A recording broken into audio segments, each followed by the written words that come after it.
The winter wind whipped through the downtown streets, carrying snowflakes and city dust in equal measure.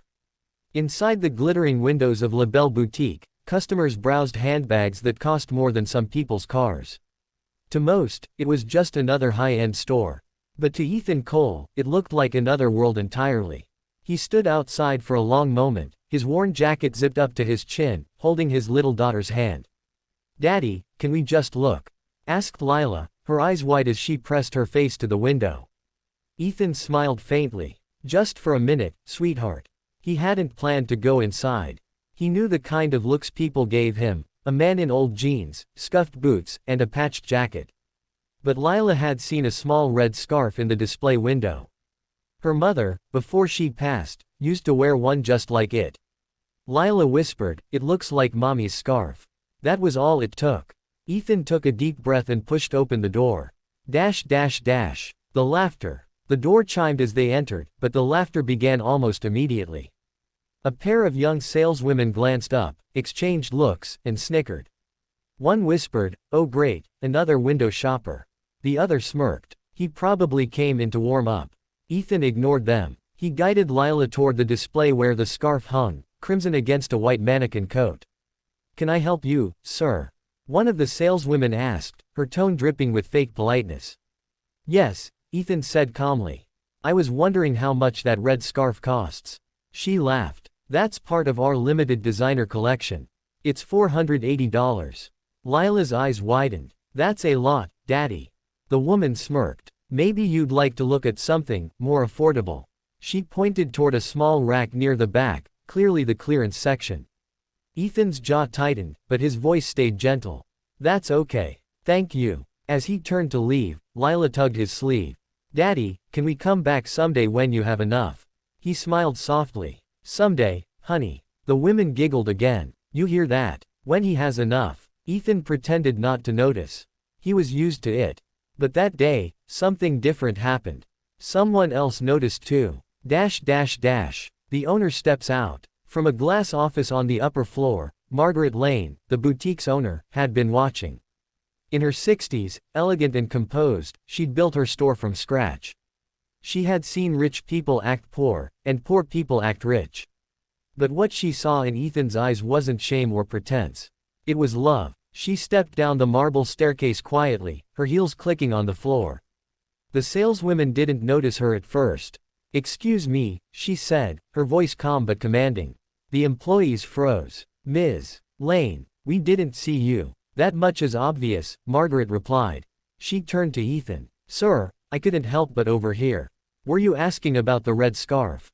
Ethan nodded awkwardly. "Yes, ma'am. My daughter liked it. Her mom used to wear one like that. I just wanted to see it up close." Margaret's eyes softened. "Of course." She gently lifted the scarf from the mannequin and knelt beside Lila. "Here, sweetheart. Feel how soft it is. 100% cashmere." Lila touched it, smiling shyly. "It's beautiful." Margaret smiled too. "It is. Your mommy must have had wonderful taste." The saleswomen stood in stunned silence. Margaret turned to Ethan. "Would you allow me to give it to her?" Ethan blinked. "Oh, no, ma'am. I couldn't. That's far too expensive." But Margaret shook her head. "Not as expensive as kindness." The story behind the scarf. She handed the scarf to the cashier and said firmly, "Please wrap this one, complimentary." Then she turned back to Ethan. "You remind me of someone," she said softly.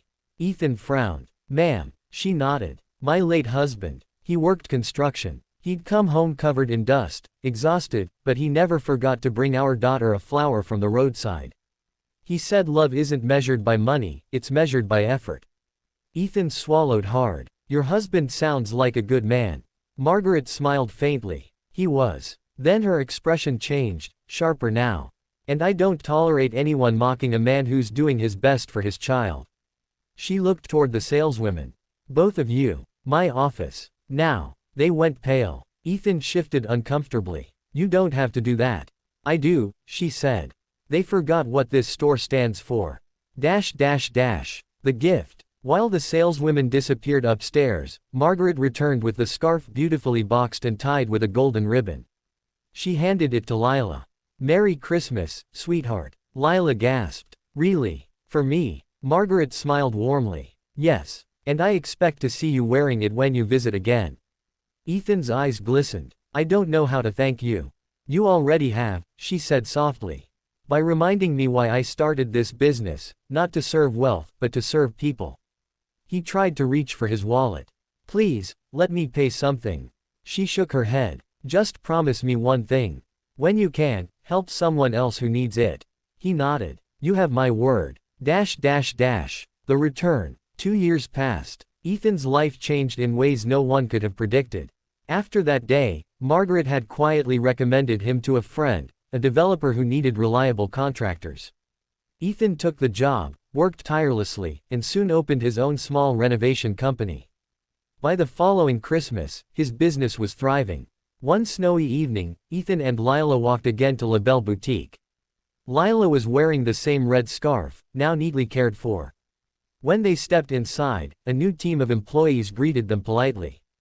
Margaret wasn't there, the assistant manager told them she had retired last summer. But Ethan smiled. Could you give her this for me? He handed over a small box. Inside was a handcrafted silver bracelet engraved with 4 simple words. Greater than, not as expensive as kindness. The letter. A week later, Ethan received a handwritten letter in the mail. Greater than dear Mr. Cole, I received your gift today. I'm old, and my hands aren't as steady as they once were, but your words touched me deeply. You see, after my husband died, I lost faith in people. I thought kindness was gone from the world, that everyone only cared about status and money. But you reminded me that goodness still exists, often in the humblest places. I'm proud of you, and of your little girl. Always remember, compassion will open more doors than money ever will. With love, Margaret Lane. Ethan smiled as he folded the letter and tucked it into his jacket pocket. The final scene. That evening, he and Lila stood on the bridge overlooking the snowy river. The city lights shimmered on the water, the scarf fluttering in the wind. Daddy, Lila said softly, do you think Mommy can see us? Ethan smiled. I think she can, sweetheart. And I think she's proud of you. Lila snuggled closer. When I grow up, I wanna be like Ms. Lane, kind and brave. Ethan wrapped his arm around her. You already are. The snow kept falling, gentle and silent, wrapping father and daughter in a blanket of white, a reminder that warmth doesn't come from luxury, but from the heart. Moral of the story. True class isn't measured by what you wear or what you own. It's measured by how you treat people, especially those who have less than you.